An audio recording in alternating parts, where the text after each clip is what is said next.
같이 한번 읽어볼까요? 6장 16, 17절 같이 시작.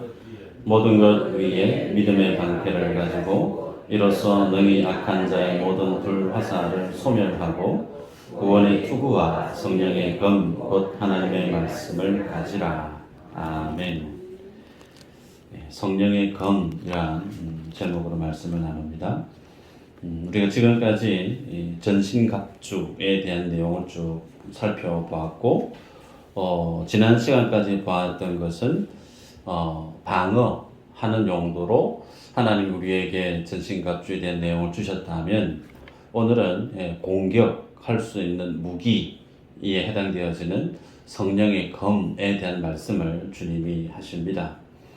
만약에 내가 적군이 있고 내가 그 적군을 무찔러야 된다라고 하면 내 손에 칼이 주어지고 그 칼을 가지고 전시에 상대 적군을 단번에 제압하고 없애려고 하면 그 칼을 어디에 겨누어야 되고 그 칼을 어떻게 써야 될지는 정말 그 사람에게 있어서 이게 생명과 직결되어 있죠.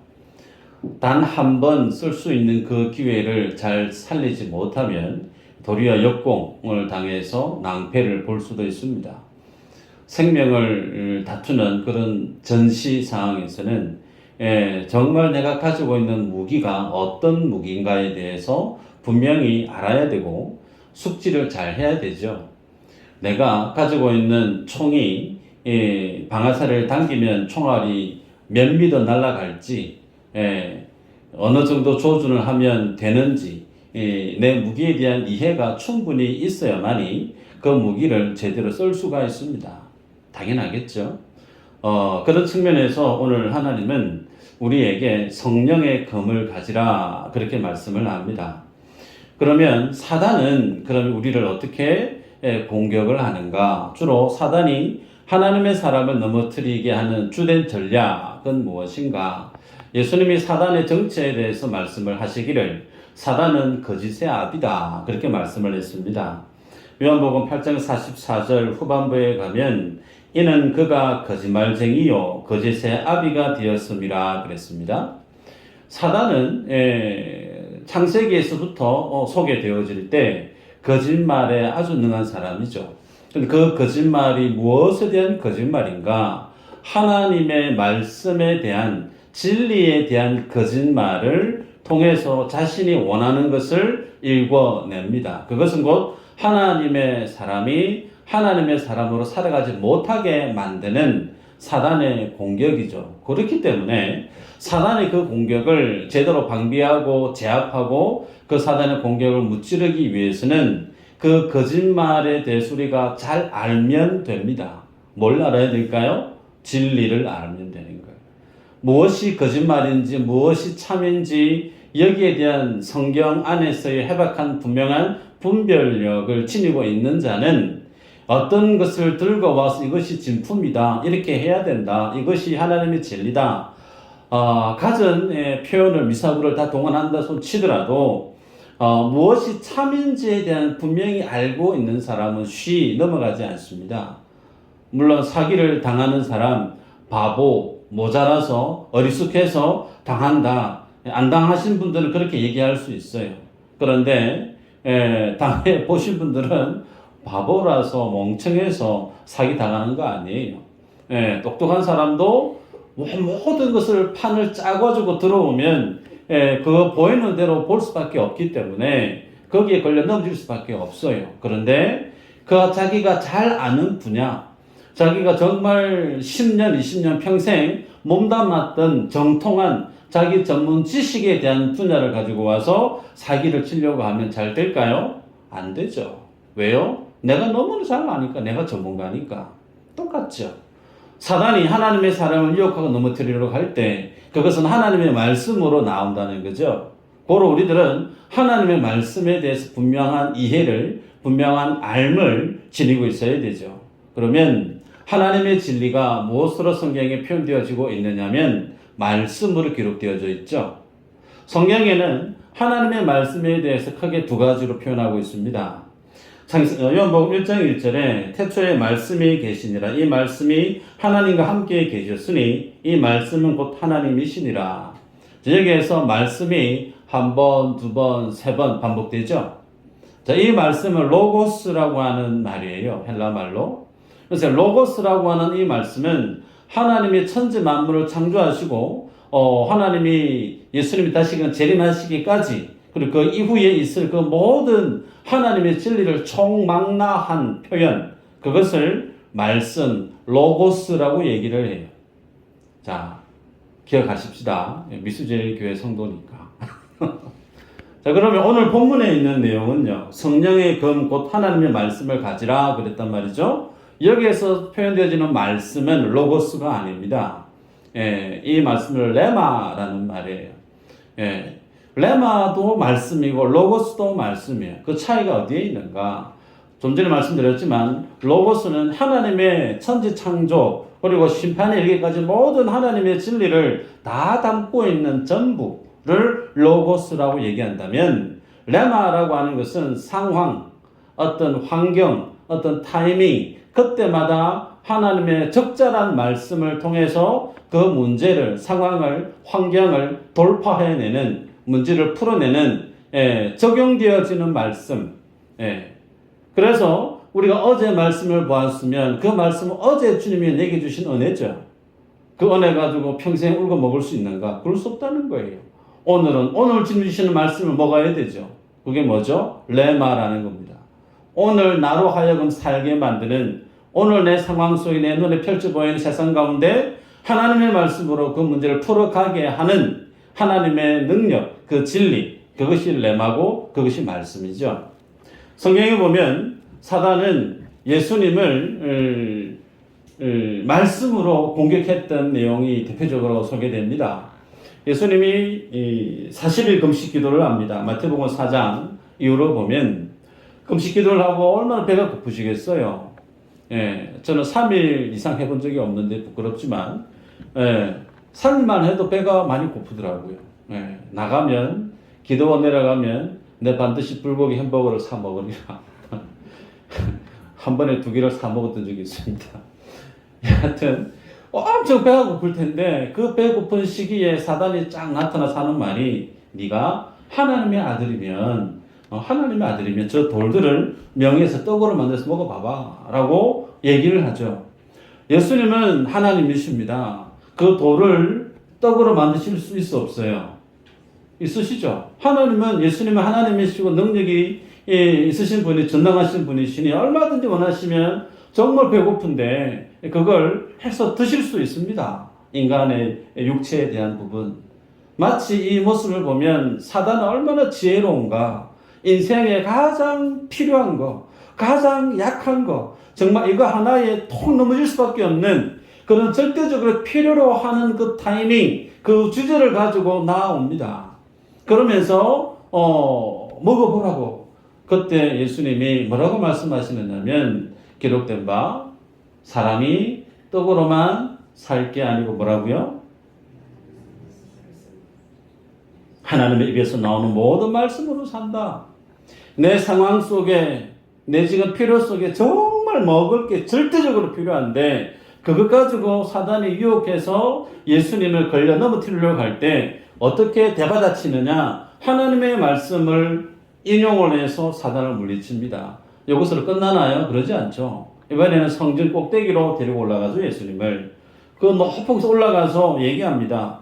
네가 하나님의 아들이면 뛰어내려 봐봐. 그러면 네 발이 땅에 닿지 않고 다치지 않을 거다라고 얘기를 하죠. 이 말씀은 시편 91편 12절에 있는 말씀이에요. 그들이 그들의 손으로 너를 붙들어 발이 돌에 부딪히지 아니하게 하리로다. 사단은요, 기록된 하나님의 말씀을 씁니다. 차용해서 하나님의 사람들에게 이 말씀을 가지고 권면하고 이 말씀으로 유혹해요. 자, 그 말씀에 대해서 주님이 취하실 수 있습니다. 그런데 그 상황 속에 사단이 그 말에 넘어가실 수 없는 분이 예수님이잖아요. 그래서 주님이 말씀합니다. 주 너의 하나님을 시험치 말라 했다. 사단도 하나님의 말씀으로 공격하고 예수님도 하나님의 기록된 말씀으로 대받아치는 거예요. 이게 뭐죠? 말씀이 사단의 공격을 무마시키는 거예요. 무찔러 내는 거예요. 이것이 레마라고 하는 겁니다. 고로 우리들은 하나님의 말씀에 대해서 포용성이 내 안에 내재화가 되어져야 되죠. 그러려면 다분히 말씀을 열심히 보실 수밖에 없어요. 많이 보시고 묵상하는 훈련을 키워나가야 되고, 그것이 왜 내게 능력이 되느냐? 오늘 주님이 말씀해 주시는 그 내용처럼 사단은 하나님의 말씀으로 둔갑해서 우리의 눈을 가리기 때문에 그래요.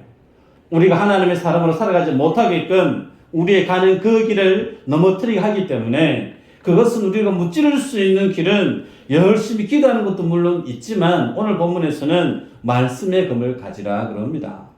여러분, 창세기에서 하나님이 선악과를 명하십니다. 뭐라고 명하셨죠? 동산 중앙에 있는 그 나무 먹으면 정령 죽는다 라고 말씀했죠. 그 얘기를 듣고 사단이 하와에게 나옵니다. 뭐라고 얘기하죠? 먹으라. 안 죽는다. 예. 그러니 그 얘기 듣고 보니까 먹음직스러웠다는 거예요. 그러면서 말씀을 더합니다. 하나님이 말씀하는데 보지도 말고 만지지도 말고 먹으면 정령 죽을까 하노라 그렇게 했습니다. 여러분, 하나님은 먹지 말라 그게 다예요. 아주 단호하게 먹지 마. 그러면 정령 죽는다. 그런데 사단은 찾아와서 하와에게 말씀을 혼탁하게 만들어버리죠. 죽을까 하노라. 만지지도 말고. 여러분, 사단은 지금도 그 전략을 그대로 사용합니다. 하나님의 사람, 그 사람에게 나와서 하나님의 말씀을 혼탁하게 만들고 잘못 적용하게 만들고, 그럼 이것이 하나님의 사람 안에 어떻게 유혹이 되어지고 공격으로 자리하게 되어지는가 볼까요? 고린도후서 10장 4절에서 6절 한번 읽어보십시다. 시작. 우리의 싸움은 무기는 육신에 속한 것이 아니요 오직 어떤 견고한 진도 무너뜨려 드리는 하나님의 기념이라. 모든 이론을 무너뜨리며 하나님 많은 것을 대적하여 높아진 것을 다 무너뜨리고 모든 생각을 살아다가 그리스도의 복종하게 하니. 아멘.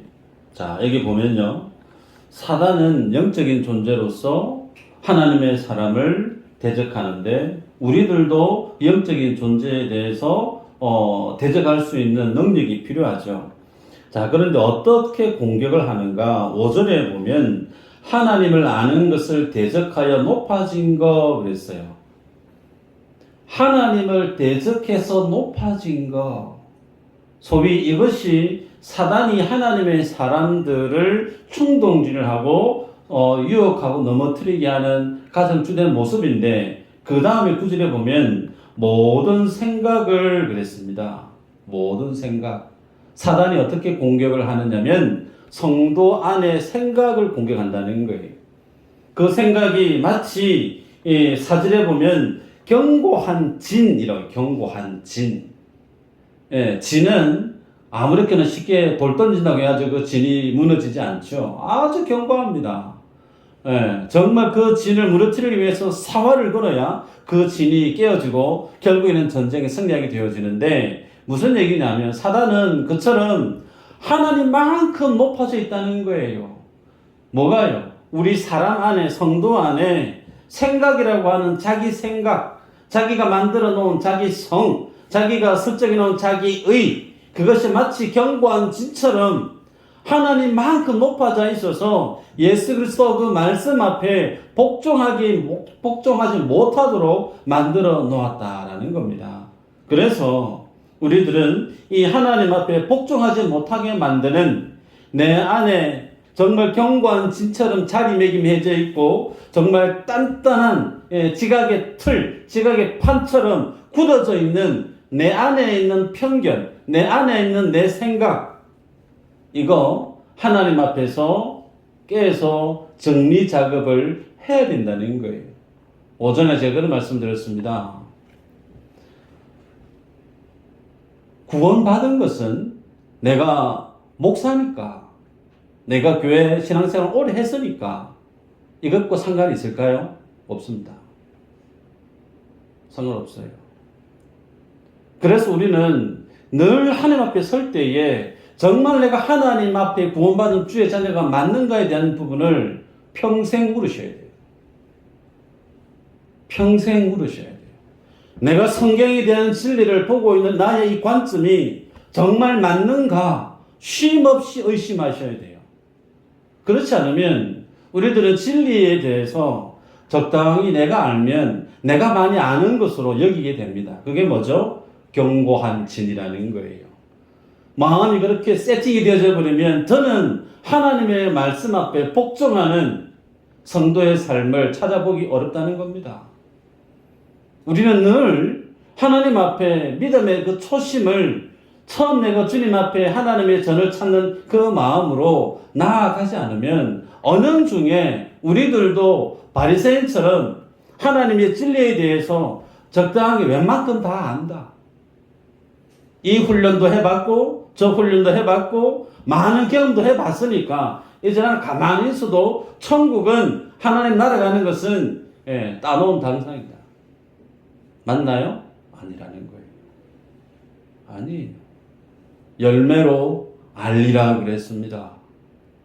주님이 인정하는 믿음의 열매가 내 삶들 속에 성령의 열매로 정말 내 스스로도 인정할 수 있어야 되고 다른 믿음의 교우나 직장 사람의 세상 많은 사람들이 정말 저 양반은 하나님 믿는 사람 맞다 라고 하는 인정받을 수 있는 그 믿음의 열매가 내 안에 시간이 가면 갈수록 또렷해져야 되고 풍성해져야 되죠.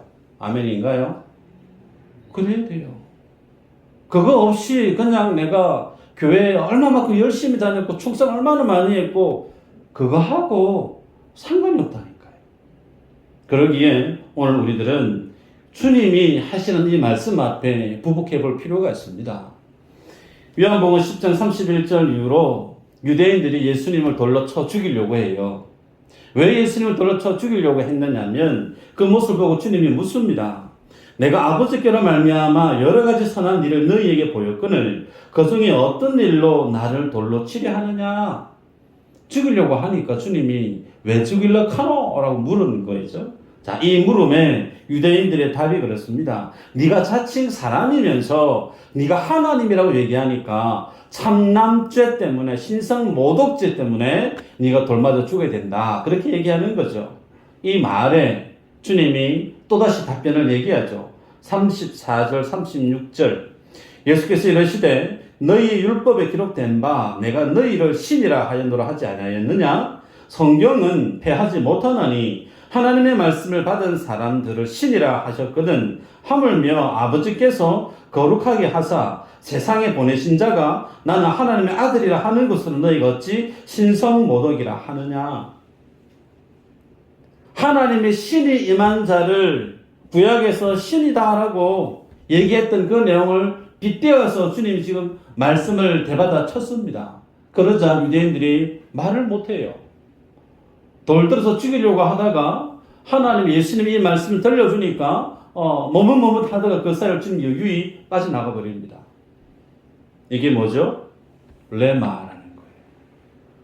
상황 속에 갑작스럽게 내 인생 속에 불어닥친 문제 가운데 그 문제를 어떻게 하나님의 말씀 앞에서 풀어 나가게 되어지는가? 내 안에 내재화되어져 있는 하나님의 말씀이 구비되어져 있어야만이 그 삶의 문제를 하나님의 진리로 풀어낼 수가 있다는 거죠.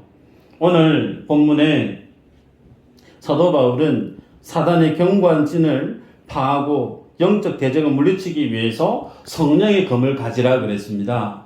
여기서 가지다라고 하는 말의 의미는 받아들이다라는 뜻이에요. 다시 여쭤봅니다. 가지라는 뜻이 뭐라고요?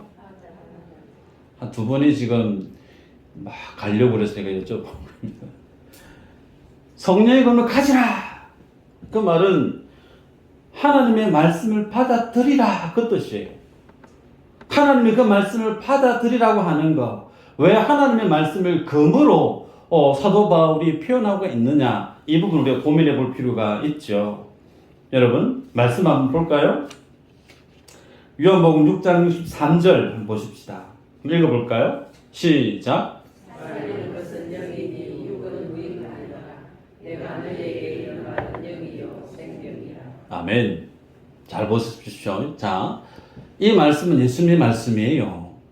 예수님이 지금 말씀하시는데 살리는 것은 영이다. 육은 무익하다.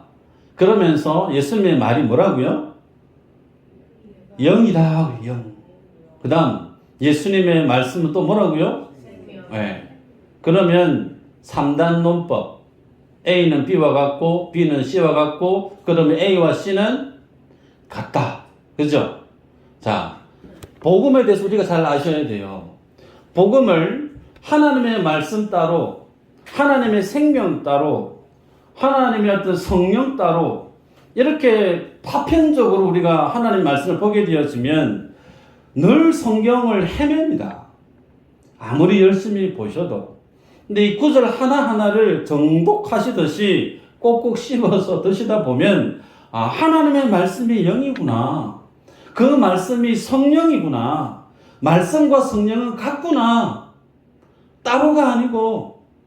그래서 하나님의 말씀이 우리에게 들려지면 그 말씀이 우리 안에 성령으로 역사한다는 거예요. 성령으로 역사하시는 그 하나님의 영은 우리 안에 오셔서 무슨 일을 하시느냐면 살리는 것이 뭐라고요? 영이래요. 우리의 영을 살려낸다는 거예요. 그래서 성령이 우리에게 들어온다는 그 말의 의미는 하나님의 말씀이 내게 들려지면 그 말씀은 성령으로 역사해서 나로 하여금 내 영이 하나님의 나라, 영적인 하나님의 세계에 대해서 관심을 갖게 만든다는 겁니다. 성도가 세상 살아가면서 마음속에 참 많은 고민, 걱정거리가 많을 거예요. 그런데 거기에 거의 99.9%는 무엇과 결부되어 있는 고민거리고 힘겨움이냐면 육적인 문제하고 결부되어져 있을 겁니다. 여러분 중에 하나님 나라에 대해서 걱정하고 고민해서 잠 못 주무시고 그런 적 있으세요? 저도 그런 적 없어요. 너무나 편하게 잠 잘 잡니다. 그만큼 우리에게는 육적인 부분이 거의 절대시되어져 있습니다. 그런데 우리의 관심이 세상과 육적인 부분에 함몰되어져 있으면 그 육은 뭐라고요? 무익하다. 쓸데없다. 주님이 그렇게 말씀하시는 거예요. 반대로 주의 말씀 우리에게 들려지고 성령이 우리에게 부음받아지면 그것으로 우리가 어디에 관심을 갖게 되어지느냐면 하나님의 말씀, 하나님의 나라, 천국, 영적인 어떤 세계, 영적인 가치, 영원한 가치에 대해서 관심을 갖게 되는 거예요. 세상을 사랑하는 것은 하나님께로부터 온 것이 아니라고 그랬습니다. 하나님께로부터 온 것은 하나님의 나라로부터.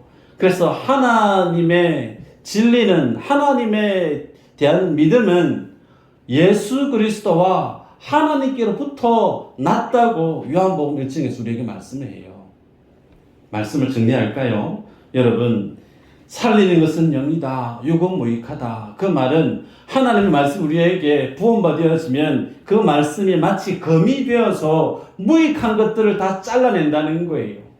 좀 전에 말씀드렸습니다. 내 안에 있는 생각, 사단이 견고하게 만들어 놓은 그 견고한 진들, 하나님 앞에 말씀을 순종하지 못하게 만드는 내가 만들어 놓은 나의 의, 그것이 무엇이든지 간에 하나님의 말씀이 내게 들어오면 그것은 말씀이 검이 되어서 내가 이전에는 주님 앞에 순종하지 못하게 만들었던 허다의 많은 장애물들을 싹둑 다 잘라낸다는 거예요.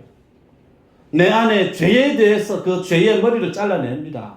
내 안에 하나님 앞에 하나님만큼 높아지신 그 교만의 머리를 잘라냅니다. 하나님의 말씀과 은혜보다 더 중요하게 여겼던 나의 공로, 나의 의, 그것도 가차없이 하나님의 말씀이 다 잘라내버려요. 그렇게 해서 뭐 하죠? 그 영을 살려내요. 그 영혼이 다시금 하나님의 말씀 앞에 제대로 반응할 수 있는 생명을 지닌 자로 우리를 살려낸다니까요. 그래서 하나님의 말씀은 검으로 성경이 우리에게 제시합니다. 볼까요? 히브리서 4장 12절 13절 같이 한번 읽어보십시다. 시작. 하나님의 말씀은 살아있고 활력이 있어 자리에 나서는 어떤 것보다도 예리하여 몸과 영과 및 관절과 또 마음의 생각과 뜻을 판단하나니 지으신 것이 하나도 그 앞에 나타나지 않음이 없고 우리의 결산을 받으실 이의 눈앞에 만물이 벌거벗은 것 같이 드러나느니라. 아멘. 자, 말씀의 날선 그 하나님의 말씀이 우리의 영과 혼과 관절, 골수를 찔러 쪼갠대요. 수술칼입니다. 수술칼. 필요 없는 거 다 정리해서 다 날려보냅니다. 그리고 우리의 마음과 생각과 그 뜻까지 하나님의 말씀 앞에서 우리가 분별케 하는 거예요. 내가 목사로서, 내가 교회의 중직자로서 교회에 대해서, 세상의 일에 대해서 판단해야 될 거, 결정해야 될 거, 혹은 사람이나 일이나 그것이 무엇인지 간에 내가 이렇게 말하고 결정하고 선택하는 것이 옳은가? 하나님의 말씀 앞에서 분별하게 되어지고 판단받게 되는 거예요. 이 과정이 반드시 일어나야 되는 거죠. 내가 하나님 앞에 구원받은 주의 자녀가 맞다라고 하면 그분은 날마다 하나님의 말씀이 나를 난도질하는 그 일을 당하셔야 돼요. 내 생각이 깨어지고 내 뜻이 꺾여지고 내 모든 하나님의 말씀과 상반된 내가 세우고 있는 나의 성, 나의 집을 주님이 다 허무시고 하나님이 만드는 그 집을 우리는 바라봐야 됩니다. 이 과정을 열심히 하는 사람, 뭘 한다고 기록되어 있었죠? 마지막에 13절 후반부에 보면 그 눈앞에 만물이 벌거벗은 것 같이 드러나느니라. 벌거벗은 것 같이. 여러분, 우리들은 주님 앞에 신앙생활 제대로 하는 성도, 그 모습은 날마다 하나님이 입혀주시는 그 옷, 말씀이 입혀주시는 그 옷, 하나님 내게 은혜로 주시는 그 옷, 그거 말고 내가 입으려고 하고 내가 보기에 좋은 것을 걸치려고 하는 그 모든 것들은 위선이라는 거예요. 하나님 앞에 그거 필요 없다는 거예요. 그거 하나님이 다 벗겨냅니다. 그렇게 벗김을 당한 자가 뭐 하느냐면 읽었던 13절 중반부에 지으신 것이 하나도 그 앞에 나타나지 않음이 없고 우리의 결산을 받으실 이의 눈앞에 우리의 뭘 한다고요? 결산. 무엇에 대한 결산일까요? 말씀 순종에 대한 결산. 하나님은 공짜로 우리를 구원시켜 놓은 거 아니에요. 우리를 구원시켜 놓으시고 난 이후에 얼마만큼 하나님 앞에 합당한 예배자로 삶을 살고 있는지 잠도 주무시지 않는 그 하나님의 불꽃 같은 눈동자로 카운트하세요. 카운트하세요. 하나님의 말씀이 들려졌는데 양 목사든 교회 목자든 교회 부목자든 혹은 다른 어떤 누구를 통해서든 하나님의 말씀이 증거되어질 때 그 말씀 앞에 내가 교만으로 붙들고 있을 때 그 머리가 잘려 나가 본 적이 있느냐? 하나님이 주신 옷이 아닌 네가 입으려고 했던 너의 의, 너의 공로, 그거 가지고 교회에서 뭔가 하려고 하는 그런 어떤 잘못된 위선적인 모습, 그거 벗어던 적이 있느냐?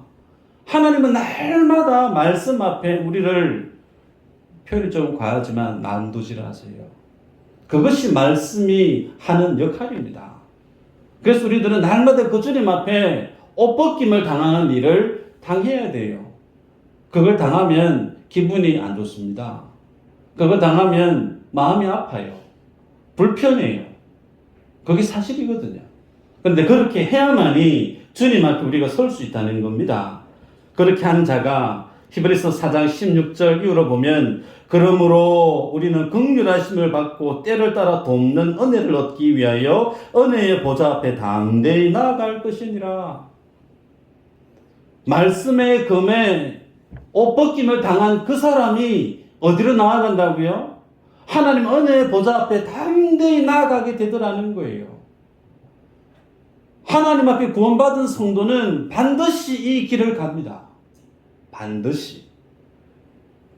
하나님 앞에 은혜의 보좌 앞에 담대히 나아갈 수 있는 거, 하나님이 나를 벗겨내고 주님이 입혀놓으신 그 하나님의 의의 옷, 주님이 피 흘려 값주고 입혀놓으신 그 예수 그리스도로가 만든 그 구원의 의의 옷, 그거 입은 자만이 하나님 앞에 담대히 나아가는 믿음의 삶을 살아낼 수가 있어요.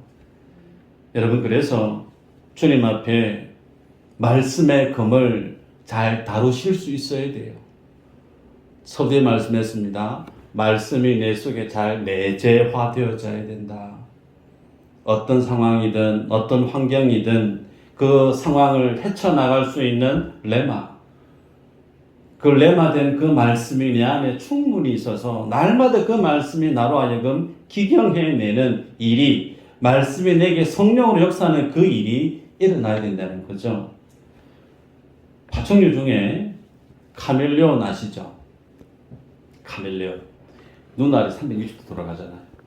예, 카멜레온. 바다에 지금 한치철인 것 같아요. 맞는지 모르겠습니다. 한치, 오징어, 문어, 퀴즈입니다. 카멜레온하고 한치, 오징어, 문어하고 공통점이 뭘까요? 네, 색깔을 바꿀 줄 안다. 위기 상황이 있을 때 보호색을 띌 줄 안다. 보호색을 띠는 카멜레온, 한치보다 더 보호색을 잘 띠는 존재가 누구냐면 우리예요. 우리들은 정말 똑똑한 사람이거든요. 그래서 교회 안에서 옷을 가장 깨끗하게 입고 표현을 가장 인격적으로 하고 가장 겸손한 모습으로 사람들 앞에 내 자신을 나타내 보일 수 있습니다. 그 중에 제가 1번일 거예요. 가장 거룩한 척, 가장 경건한 척 하려고 얼마나 애쓰는지 몰라요. 네. 집 사람은 압니다. 참 애쓴다. 뭐 이제 솔직히 얘기합니다. 네. 그래서 다른 사람 앞에 내 자신을 참 포장을 잘 해요. 혹은 어떤 사업을 하거나 어떤 관계가 있어서 그 사람에게 나의 모습을 잘 비춰야 되는 그런 목적이, 그 이유가 있을 때는 더더욱이 그 사람이 나를 볼 때 최대한 좋은 인상을 지니게 만들려고 우리는 최대한 능력을 발휘해서 처세술을 발휘하죠. 참 저 사람 괜찮은 사람이다. 점잖은 사람이다. 인기 있게 참 괜찮은 사람이더라. 그래 보니까 참 정직하더라. 뭐하든. 그런데 여러분, 주님 앞에 서면 그 모든 포장해낸 것들이 그게 우리가 아니잖아요. 그게 내가 아니에요. 그건 내가 만들어낸, 내가 그냥 만들어낸 내 옷이고, 주님 앞에 서 있는 내 모습은 그렇게라도 해서 어떻게 해서든 나를 포장해내려고 하는 옹졸한, 부족한, 흠이 너무나 많은 그냥 죄인일 뿐이에요. 그래서 주님 우리에게 얘기합니다. 요한복음 1장 16절에 그의 어느 손에 7별이 있고 그의 입에서 좌우에 날선 검이 나오고 그 얼굴은 해가 힘있게 비치는 것 같더라. 그 입에서 검이 나오고, 히브리서에서 말씀했던 검, 바울이 오늘 본문에 말씀하는 검, 계시록에서 오늘 말씀하고 있는 이 검, 똑같은 말씀이에요. 그 하나님 입에서 말씀이 나오는데 그 말씀을 제대로 받아들이는 사람은 그 말씀 앞에 목배임을 계속 당하셔야 된다는 거예요. 언제? 지금. 신행생활하는 지금. 매일매일 주님 앞에 내 교만에, 내 죄에, 내 허물에 대한 목배임이 계속 있어야 되는 거예요. 근데 이걸 하지 않잖아요? 그럼 어떻게 될까요? 말씀 한번 볼까요? 계시록 19장 14절 16절 읽어보십시다. 시작. 하늘에는 그들이 희고 깨끗한 세마포 옷을 입고 해마를 하고 뿔을 나르더라. 그의 입에서 예리한 검이 나오니 그것으로 만국을 치겠고 친히 그들을 철장으로 다스리며 또 친히 하나님 곧 전능하신 이의 맹렬한 진노의 포도주 틀을 밟겠고 그 옷과 그 다리에 이름을 쓴 것이 있으니 만왕의 왕이요 만주의 주라 하였더라. 계시록에 좀 전에 1장 16절에서 주님이 그 입에서 나오는 검이 있고 좀 전에 방금 읽었던 19장에서 나오는 주님 입에서 나오는 검이 있는데 용도가 달라요. 1장에 나오는 그 말씀의 검은 하나님 앞에 돌이키게 만드는 검이에요. 근데 19장에서 나오는 검은 끝난 겁니다. 심판의 검이. 더 이상 하나님이 딜레이 주지 않습니다. 철장으로 다스리듯이 깨고 부수고 하나님이 준엄하게 심판하시는 그 말씀으로 우리의 삶을 그 삶을 계산하는 날이 온다는 거예요. 고로 우리들은 하나님의 이 말씀의 검을 받아들여야 되는 거예요. 말씀의 검은 내가 가지고 휘두르는 게 아니고 그 말씀을 내 마음에 받아들이는 거예요. 수납해야 되는 겁니다. 말씀을 마무리합니다. 여러분, 하나님의 말씀이 내 안에 내재화되어져 있고 그 말씀이 풍성해지면 그 삶의 모습이 어떻게 드러나는가? 베드로전서 4장 11절 이렇게 기록해요. 만일 누가 말하려면 하나님의 말씀을 하는 것 같이 하고 그랬어요. 말하려면 하나님이 말씀이 하는 것 같이 하고 교회 안에, 직장 안에, 가정 안에 내가 많은 사람들을 관계할 겁니다. 그 많은 사람들 관계할 때 말하고 지내요. 근데 그 말을 할 때 어떻게 한다고요? 하나님의 말씀하신 것 같이 말한다는 거예요. 무례하거나 예의 없이 말하는 것이 아니고 상대방을 존중하고 상대방을 예의 있게 겸손하게 말을 하는 훈련. 하나님의 말씀이 내 안에 내재화되어져 있는 사람에게 드러나는 모습이죠. 또 하나 볼까요? 골로새서 3장 16절 시작. 그리스도의 말씀이 너희 속에 풍성히 거하여 모든 지혜로 피차 가르치며 권면하고 시와 찬송과 신령한 노래를 부르며 감사하는 마음으로 하나님을 찬양하고 그리스도의 말씀이 너희 속에 풍성히 가면 모든 지혜로 피차 가르치며 권면하고 그랬어요. 이 말씀을 볼 때 제일 찔리는 사람이 저예요. 목사이다 보니 막 가르치려고 그래요. 집에 가서도 가르치려고 그러고 군에 가 있는 큰 녀석이 전화 오면 어떻게 지냈어? 이런저런 뭐 삶을 나눠야 되는데 저도 모르게 막 가르치려고 그래요. 아빠 설교 안 해도 돼. 이게 어쩔 수 없는 것 같아요. 막 가르치려고 그래요. 그런데 배우려고 하면 죄송스럽지만 자존심이 상해요. 제가 그렇게 옹졸합니다. 배워야 되는데 제가 모르는 분야에 대해서는 배워야 되는데 혼자 뭘 하려고 막 낑낑대요. 참 바보 같죠. 예? 여러분 우리가 하나님의 말씀 앞에 서게 되어지면 피차 서로의 모습을 인정하고 가르치려고 그러고 배우려고 그러고 그 모습에 대해서 권면하고 함께 하나님 앞에서 동일한 예배자로 서가기를 힘쓰는 모습을 취한다라는 거예요. 저는 여러분에게 조언을 드리고 권면을 드리는 것은 사람이 말이라고 하는 이 부분이 얼마나 중요한지 몰라요. 말. 사람을 살리기도 하고 사람을 죽이기도 해요. 그죠? 그래서 우리들은 하나님의 말씀 내 속에 풍성히 거하고 그 말씀이 내 신비에 제대로 딱 꽂혀 있고 그 상황에서 내가 다른 사람에게 뭔가를 말을 해야 되겠다라고 할 때 적어도 2번 이상 생각을 하시고 말을 하는 버릇을 가지시길 바랍니다. 그게 힘들다. 그럼 말 안 하는 게 나아요. 어쩌죠? 여자는 2만 마디 이상 말을 하고 살아야 되는데 입 닫고 살면 힘든데 근데 입 닫고 살아서 다른 사람이 내 말 때문에 죽지 않으면 감사한 거예요. 우리들은 하나님 앞에 이 말씀의 다스림을 받으셔야 돼요. 그러려면 항상 말씀 앞에 내가 서야 될 뿐만 아니라 그 말씀 앞에서 한두 사람, 서너 사람에게 얘기할 때 정말 이 얘기를 해야 될까? 2번, 3번, 3번 고민하시고 그리고 가장 주님 앞에 영광이 되는 말로 그 사람을 살리는 일에 표현할 수 있는 그래서 우리의 삶들 속에 하나님의 말씀의 능력이 정말 실질적으로 삶들 속에 영향력 있게 경험되어지는 삶을 사는 여러분 되시기를 주 이름으로 축복합니다. 기도합니다.